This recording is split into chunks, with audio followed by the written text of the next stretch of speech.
Beautiful, thank you. So I thought we would just share some inspiration for this upcoming Aries full moon that we have in around a week's time. So I feel like it's a really special full moon, particularly because for us here in Australia, this is falling on the same day as our 1010 gateway, which is an energy portal, which is another quite powerful energy portal that we have in October. And so it falls at the same time as the full moon. So this is really going to amplify the energy of the full moon, and it will amplify the energy of that portal, of course. So it'll be a real, and the two energies will work beautifully together. They actually both have a same theme, which is really going to amplify that theme. So I'm excited to share about both of those things here tonight. Oh, my pleasure, Heather. I'm glad you could join me, honey. So our Aries full moon here in Australia is falling on the 10th of October. The time will be 7:54 a.m. here in Melbourne, Australia. I always look up the moonology of Yasmin Bollard to grab a few more dates for you guys. So in London it'll be October the 9th at 9:54 p.m. and in New York it'll be October the 9th at 5:54 p.m. So they'll more be, Northern Hemisphere will more be, I suppose, on the cusp of that 1010 energy. So you'll certainly still be able to take advantage of both of these energies that we're going to be experiencing. And you could really either wait till the 10th, because you'll still have that full moon energy very strong on the 10th for you guys if you wait, or you could do something on both days if you wanted to, because of course we always have the strongest full moon energy. We've got essentially 3 days, so the day of the full moon, the day before, and the day after. So know that that's the time that you can utilize your full moon to the most advantage. Really, it'll be at its strongest. So the 1010 portal, so we have a few energy portals. Really they start on the 8/8, which was the August one, the Lion's Gate, and then we essentially have an energy portal one day a month for the rest of the year. And if you remember, those that follow me, last month in September we had the 9/9 energy portal, which was focused on releasing and letting go and shifting stuff out of our life. And this 1010 energy portal actually focuses on, what do I want to manifest? What do I want to plant? What kind of rebirth? Is there a rebirth I want to create? A new beginning, a new chapter that I want to put energy into?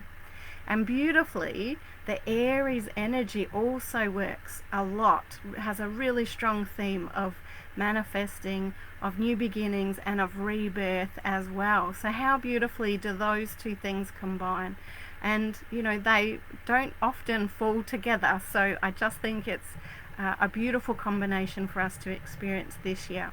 So really we've been able to do a lot of clearing, clearing out the dead wood, the things we don't want to carry forward.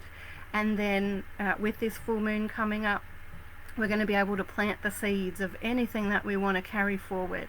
So it might be that it's brand new things you want to start putting energy into manifesting, or it might be things that are currently in your life that you're like, I would like these to stay in my life. I'd like, to keep adding energy to them. So it can go either way, but they work beautifully. One of the main themes that I channeled, I think it was last year or the year before, is the 1010 energy helps us to remember that we are one of the most powerful creators that we have in our own life. So whatever we add our energy to, whether it's through our thoughts, our words, our actions and deeds, we can really create powerful change and powerful opportunities in our own life. And it's about not forgetting to remember that we are a powerful creator in our own life. So, where do you want to focus that strong creative and manifesting energy? Hey Kim, welcome honey. So definitely that's the thing to remember at the 1010 and at the full moon. Now of course there are other themes that we can work with that Aries full moon energy. So a few other key focuses you could consider is like leadership. It's also self-reliance, assertiveness, being spontaneous, being fearless, being able to really grab success, grab courage, those kinds of energies, working with willpower, helping to increase our energy levels, and also helping to control and settle any fears or anger as well. These are all key energies that the Aries full moon energy really works with. And also the main areas that Aries focuses on for healing is our face, our head, and our brain. So of course at all full moons we can really focus on anything. This is just where the Aries energy will amplify. So if any of these key areas really, call to you, then I encourage you to focus on those. But if they don't, you can honestly do healing of anything. It's going to be powerful because full moons are wonderful at amplifying all the energy. Don't forget, you can do things like create your moon water. We charge our crystals. We can charge any of our sacred tools at all. We can do things like meditation and divination. These are all wonderful things to be able to do at every full moon. And of course, get outside and do some moon gazing and have a look at that gorgeous moon up in the sky and the stars and the planets. We had Jupiter in the sky really prominently recently as well. So, take some time. Hopefully we'll have a nice night where we can see her and be able to do that at this full moon. So there's two areas that I've kind of focused in on for tonight. Obviously I'm feeling really called to the rebirth and the new beginnings energy. That's where I'm really feeling called. So that's one of the key areas I wanted to focus on tonight. It is also the key area that I focused on for Mystical Dragons full moon box for October. Where I have got a knot magic spell for new beginnings and that new energy or rebirthing energy, which they're still available through our e-store, or you can grab one through the store if you're popping in as well. So they're still available if you wanted to go that way and have. It's got a spell page that I've written that you can add into your Book of Shadows, which has all the instructions and everything that you need to be able to do that one. And I will have a video up specifically guiding through that spell probably on Wednesday. That should be up on our YouTube channel as well for anyone interested. But that's certainly the area I'm feeling called myself for this full moon. But it is essentially a manifesting energy. So that rebirth, renewal, new beginnings energy is a manifesting energy as well. So I do have an adding energy to a desire spell up on Mystical Dragons Book of Shadows, which is free on our website mysticaldragon.com.au if you want to check that out. I'm pretty sure that's a candle spell that guides you through and being able to choose an area that you want to add energy to and be able to do that, and you've got all the instructions there. But this is the time to think about, what is it that you really want to put energy behind? What part of your life would you like to add energy to? Is there a part, like I mentioned before, that you just, I want this area, I want this thing or this person, this area to just keep expanding because I'm really happy with this part of my life? Or is there a part of your life you're maybe, there's been lots of clearing going on in that part and it'd be really good to perhaps put some new energy there for a new opportunity or a new something to come in and to take its place. And this is the ideal time to work with that, to bring in that manifesting and real oomph of energy behind these things. So Aries, of course, is a great time to do candle magic, especially Aries being a fire sign. So working with fire can be a really a great energy to work with at the Aries. So you could simply do something like charging and burning a candle with your goal or your desire in mind. Now, if you're not sure what colour, white is always your colour that will assist you across the board. It will be good for everything. But otherwise you could certainly choose a colour that works with whatever area it is that you're wanting to focus on and put energy into. So for instance, if it's something that's money related, then green is often the colour candle that you would reach for. If it's something to do with maybe a new job, you might consider reaching for a yellow candle in particular. A lot of your manifesting colours will tend to be more connected to maybe a white or a green because it's something that's physical, tangible. If it's something maybe more on a spiritual level, you'd reach more for your purple candle. If it's more on a relationship area, then you might think about perhaps a pink candle, for instance.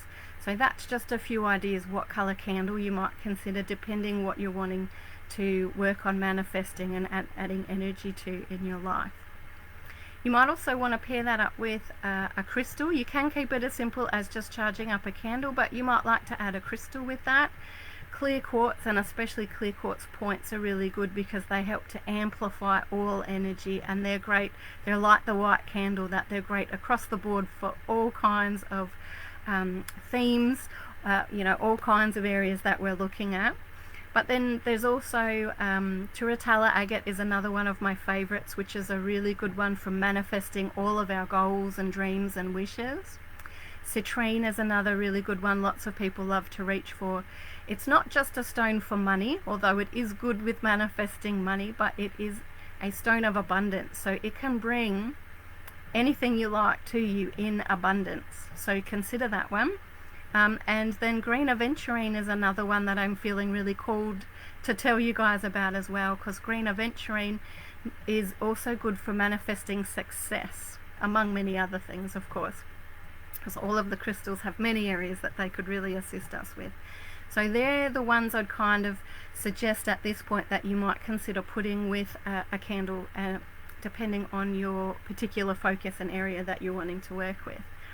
So you could do a wonderful little candle spell. Like I said, just charge it up with that intent, what it is, see what it is that you're wanting, feel it, affirm it, put that in your candle, do the same with your crystal, and then you can simply, ask the divinities, ask universe to assist you with that, and to light your candle and let it burn all the way out. And if you use a crystal, it's really great, because then once that candle's gone all the way out, of course, your crystal is fully charged with that intent, and you can carry that crystal with you to, carry some of that energy, kind of give you that boost and that oomph, or be able to put that crystal along with anything that might connect to your goal and what it is you're trying to manifest. So this will also be a good time even to do things like creating a vision board. If you're a visual person, I find that vision boards can be wonderful. You grab yourself a piece of cardboard, doesn't matter what size, and then put all your images connected to, you can either do a vision board that's got lots of your goals and visions for the future on it, and it can be full of photos and images out of magazines and words and that sort of thing, or you can even jot it in a journal, like describe those things. I tend to do that in dot points and put it in a journal and have like a big double page spread where I kind of, you might have a house, for instance, and put lots of dot points under that house in connection to what does it look like, what's connected to it, some of that descriptive stuff, which really makes that feeling connection for you with whatever that thing that you want to manifest is. So once again, you could put lots of things down that you're like, this is where my life is heading, this is where I want it to head, these are the things I would love to manifest, create, have, experience. And some people like to do separate vision boards where they're looking at different areas of their life with the different vision boards. So you could do one, for instance, for work and career, one for travel, one for at home and what home looks like and feels like. So you can certainly work that way as well if you want, but this will be a great time to do some vision board work if that's something that calls to you as well. You could even simply charge up and carry a crystal that's connected to your goal. You don't even have to go as far as actually having to do a spell. So think about some of those crystals I mentioned earlier. You might just want to charge that up with your intent, what it is you're trying to manifest, and just simply carry it without having to do the spell and work that way. Rose quartz is a really good one if you're working on relationships in relation to crystals. And fluoride is a really good one for things like study and all of those kind of mental, thought-provoking aspects as well, just to add to some of the ones that I mentioned before. And also, if you're aware of a specific issue that you know or that you feel is actually blocking you from your manifesting of a certain goal or a certain new beginning, a new opportunity, if there's something that you're like, I recognize that that is holding me back, then this could be a really good time to actually work on shifting any blockage that is actually stopping you and holding you back from being able to manifest, achieve, or open that door or accept a particular door. Because sometimes it's like, our own self-worth, our own courage, our own, fear of the unknown, of that transformation, that can be what is holding us back. So being able to do some work on that can be really powerful, and this would certainly be a powerful time to do that. In relation to that, I would suggest, I love doing little burning rituals, where you sit and journal or write on a piece of paper all about that particular blockage and how you see it and how you feel it, and just get it all out on a piece of paper. And it doesn't matter if it doesn't make sense, you just got to write, just let it all out, as little or as much as needs to be written. And then I tend to use a black candle. I charge that up with my intent to help me clear and release and shift that particular blockage. Ask universe to support you in that. Light your candle and then light your paper off of the candle. Make sure you've got a heat proof container there that you can put that in to burn, and let that burn all the way through. And then that's a good time to go soak in a bath or do a meditation or do something like that, where you can really just kind of really sink into that releasement of whatever that is.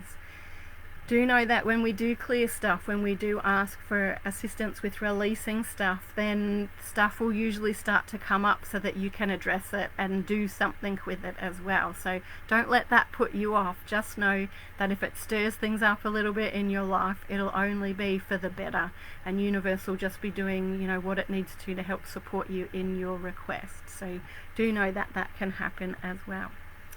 And if you don't want to do a ritual or spell, then perhaps consider doing perhaps some chakra healing that's connected to whatever your blockage is as well. Look into, which chakra is it that will be most affected with that, and then maybe do some specific healing work around that chakra. You Can Heal Your Life is a wonderful book by Louise Hay that usually has loads of suggestions in it, affirmations, all that sort of stuff as well. But some chakra healing focused, that really helps with clearing stuff too. So that can be a really good option on that level as well.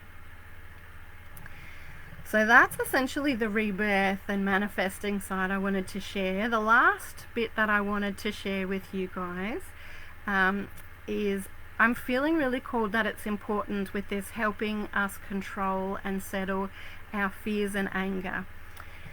Especially, I guess, because of this 9-9 energy, and also we've got so much that's being stirred up for us this year and really currently. We have got so many solar flares that have been going on all week. We've had a solar storm that has been quite continuous, I think pretty much the whole week. We've had, I think, even more big flares that happened last night or yesterday. There's a lot that's really pushing us, and we've also got up until today 6 planets in retrograde, with Mercury moving forward 5 planets in retrograde, which is still a lot. And all of this is really pushing our buttons.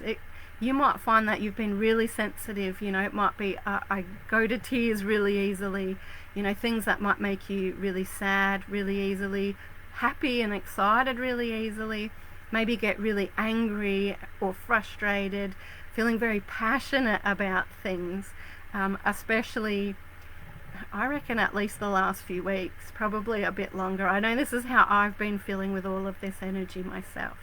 And so I'm really feeling called tonight that a good focus at this Aries full moon that you might consider is this helping to settle and control fears and anger. So if you're feeling like it's all a little bit overwhelming, this could be something that you want to focus on at this full moon. So I do have a clearing fears and blockages spell that is on Mystical Dragon's Book of Shadows. So that's on our website, mysticaldragon.com.au. And that has all the instructions. It'll guide you through that particular spell if you're looking for a spell specifically to be able to do with that focus. Once again, I would suggest it could be good to do a burning ritual, but choose, I want to work on clearing some fears. I want to work on maybe clearing some of this anger. Make one of those or even both of those a focus. Do that journal writing, light your candle, do all of that to help release and shift some of this energy for yourself. So that can be a really positive way to do that. Even breath work, like focusing on your breath, can be really good, especially when you're finding you're in that stage of, I'm feeling overwhelmed by that fear or that anger or whatever it is that's going on for you. Remember to come back to your breath, to try and slow it down, to make sure that you're breathing. You focus on that breath work can be really powerful. Trying to send some of it down into the earth can be powerful too. So if you're taking some time at the full moon, purposely, you might, if you get the opportunity to go outside, I would say go out barefoot and stand under the full moon. You might want to stare at the moon and focus on that energy going down all the way out through your feet and into the earth. Ask Gaia, ask Mother Earth to please help to transmute this energy, to take this energy, to help heal these things for you and with you. So that can be a really powerful thing to do, a little ritual to do for yourself as well. I've got some great crystals to suggest, particularly in connection to this. Absolutely, Rita, we can keep sending you healing, no worries, honey. You might find some of these suggestions will be helpful for this full moon to help with that too, sweetheart. Yeah, Kim, the burning ritual, I really love working with the burning rituals too, so definitely if it calls to you, something to do. So as I said, I've got some crystals to suggest as well. So rose quartz is actually really good at helping to transmute anger. So this is a really great one that you might want to just program. So charge it up in between two hands with your focus and then start carrying it. For all of these crystals, suggesting it to as healing, working with this fear and anger energy, do make sure you're charging them regularly. Whatever you decide to wear or carry on you, be charging them regularly, because you are asking them to do a lot of work. So do make sure you're also cleansing and charging them. So obviously you would cleanse and charge it under the full moon, but then while you're carrying it or wearing it on yourself, maybe at the end of the day, try and pop it on a cluster, or do something to be able to give it a bit of a cleanse before you wear it again, because like I said, it might be absorbing a lot on your behalf. Black obsidian is another good one. This one particularly I would suggest for fear and for grief. It really is good at helping to transmute those energies and assist you and support you in that as well. So maybe carry some of that and work with some of that if the fear or the grief is a problem for you. And blue crystals are really good for bringing in peace and calm as well. So you might find that you're more called to some blue crystals just to help bring in the peace and calm and to focus on that area more so than perhaps the rose quartz or the black obsidian. On a divinity level, I would also suggest someone like Kuan Yin is really good for helping to transmute anger as well. So you might like to ask her to come and help you with that healing and to kind of walk with you and help support you through that process. And Archangel Michael is really great with the fear side of things. He's such a wonderful protector. He's really good at helping to clear energy as well. And he's really good, when you're finding fear is something that's overwhelming you. You can ask him to come in and to help support you and help you with that. And I also find Archangel Haniel is another good one for the fear. She's an angel that I don't think gets talked about enough, and she's really great at bringing joy, being able to help transmute things like fear and other negative energies as well, and to help bring a lot of harmony and peace in our lives too. So that's another one to consider to call in if that's something that you're working on.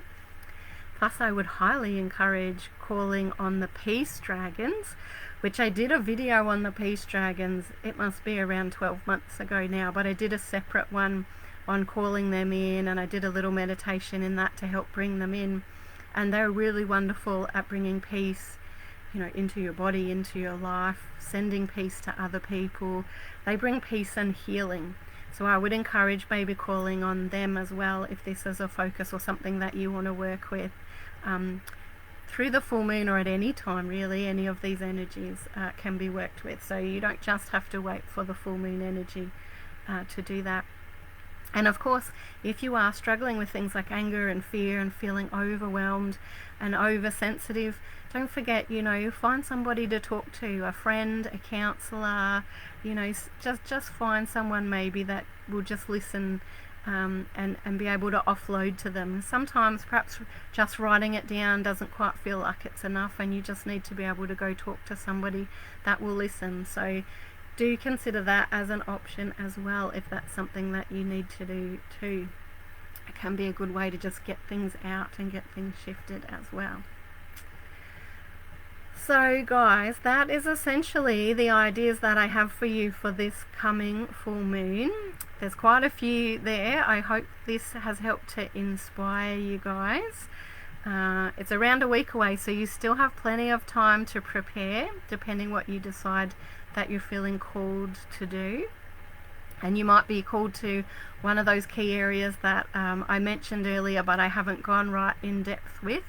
Don't forget, there's about 40 spells on Mystical Dragon's Book of Shadows that I've written and have up there that cover all different areas. So, if you're feeling like there's a spell that you want to do but nothing's quite called to you from tonight, maybe have an explore there. And see if something jumps out and there's something that you definitely want to work with there. Or if you just want to keep it simple, keep it quiet, maybe just sit and meditate under the moon, have a conversation with Goddess. Sometimes that's all I feel like doing at a full moon, like especially if the weather's nice and I can sit outside and do some moon gazing, do some meditation, and just have a quiet personal conversation with Goddess. And often some guidance will come through that way, which can be really powerful for your life as well. So thank you all for joining me tonight. It's been great to be able to get back to you, and I'm so glad I could get online, because I was a bit panicked it wasn't going to happen, especially after my first attempt and I had to reset my whole computer. But thank you so much for joining me. I hope to be able to do one again next month, so do look out for that if you have enjoyed tonight especially. And I would love to hear about what you guys do. So generally I put up a post in the group around the full moon asking to see your altars or hear what you guys are getting up to. So please don't be shy, come and share. I love to hear. It's great to inspire each other with what we're doing, how we're setting our altar or what we're actually getting up to. So please come and join me in that discussion when I post a bit later this week. Oh, wonderful. Thank you so much, guys. Take care, everyone. Sending out lots of full moon blessings, and I will talk to you guys really soon.